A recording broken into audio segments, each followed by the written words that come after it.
लगता है किसी को कि हम हिंदुस्तान में रह रहे हैं, हम भारतवासी हैं। तो आगे चल के आपको बिल्कुल पता लगने वाला है कि हम हिंदू भी नहीं रहेंगे। ये बिल्कुल साफ और समक्ष बात आपके सामने कह रहा हूँ।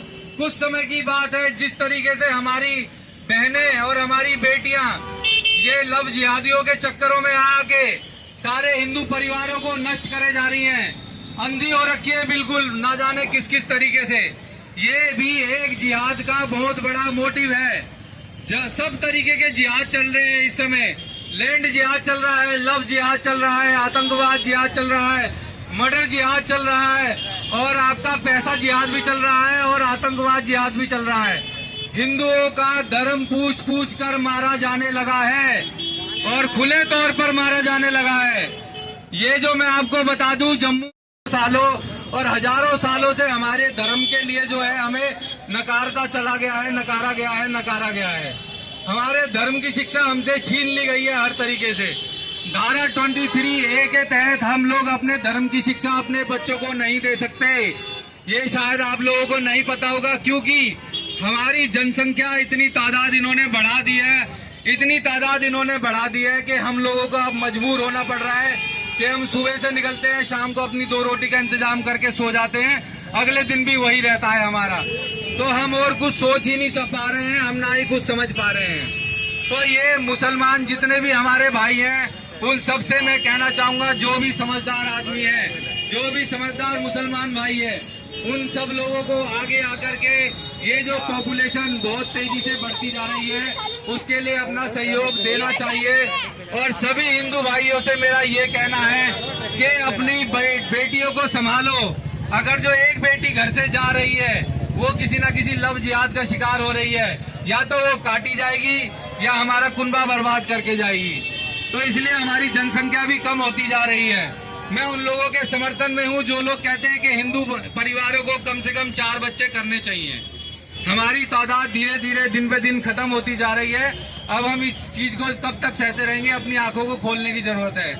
थोड़ा समय जब भी जहाँ कहीं भी हिंदुओं से जुड़ने का मिलता है या मंदिरों में जाने का मिलता है, उसको समझिए और उसको अपने अंतर मन में धारण कीजिए। अगर जो नहीं करेंगे तो ऐसे ही हम कटते चले जाएंगे, गाजर मूली की तरह, या मुर्गियों की तरह, या बकरियों की तरह, या बकरों की तरह।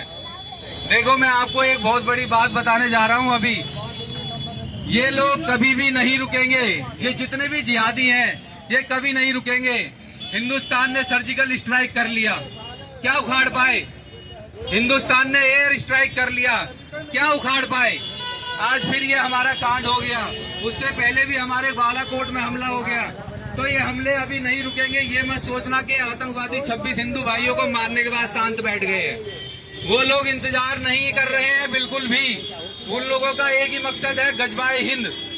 गजबाए हिंद की तैयारी उनकी पुरजोर से चल रही है और हर तरीके से चल रही है, न जाने कितने तरीके के जिहादों से। अब और एक बात बता दूं मैं आपको, हमारे जो छोटे छोटे बच्चे गायब होते हैं, वो कहीं ना कहीं किसी ना किसी जिहादियों के मदरसों में मिलते हैं, जो कि उनको पालते पोसते हैं और फिर बड़ा करने के बाद उन्हीं बच्चों को इस्लाम की शिक्षा देते हैं, और बाद में वो उन बच्चों से उन्हीं के माता पिताओं का कत्ल करवाते हैं, क्योंकि उन बच्चों को कुछ नहीं पता होता कि वो किसको मार रहे हैं। उन्हें सिर्फ यही सिखा दिया जाता है कि ये काफिर हैं, इनको मारो। इनको मारने के बाद तुम्हारे को धर्म की सबसे बड़ी उपाधि मिलेगी, या तुम्हें जन्नत मिलेगी या नहीं मिलेगी। उनको हर तरीके से बेवकूफ बनाया जाता है। तो अपने बच्चों का ज्यादा से ज्यादा ध्यान रखें। हम जैसे ये जो भाई हैं, हमारी गर्दनें कभी भी काटी जा सकती हैं। तो इस बात को मैं भी कहना चाहूंगा कि जो भी हिंदुत्व के लिए खड़ा हो रहा है, उसको पुरजोर समर्थन करिए हर तरीके से।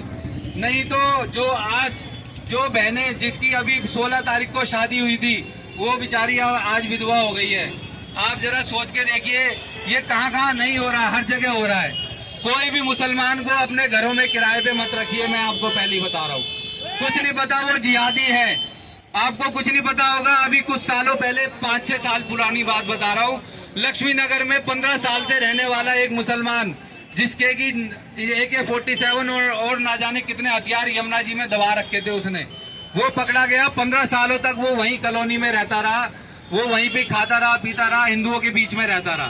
किसी को नहीं पता लगेगा ये जिहादी कब किसी भी मुसलमान भाई को उठा करके ले जाते हैं, उसकी मानसिकता को बदल देते हैं। बिल्कुल ये लोग उसको ऐसा गुमराह कर देते हैं कि वो हमारे को मारने पे उतारू हो जाता है।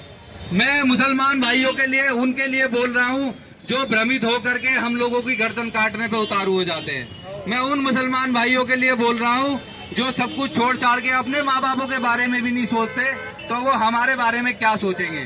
जो लोग अपनी जान हथेली पे लेके हम लोगों को काटने के लिए आ जाते हैं, तो वो लोग सोच के देखो अपने परिवार के लिए और हमारे परिवार के लिए क्या सोचेंगे। एक 16 साल पुरानी बात, 10 साल तक जो मुसलमान भाई ने, एक मुसलमान जिहादी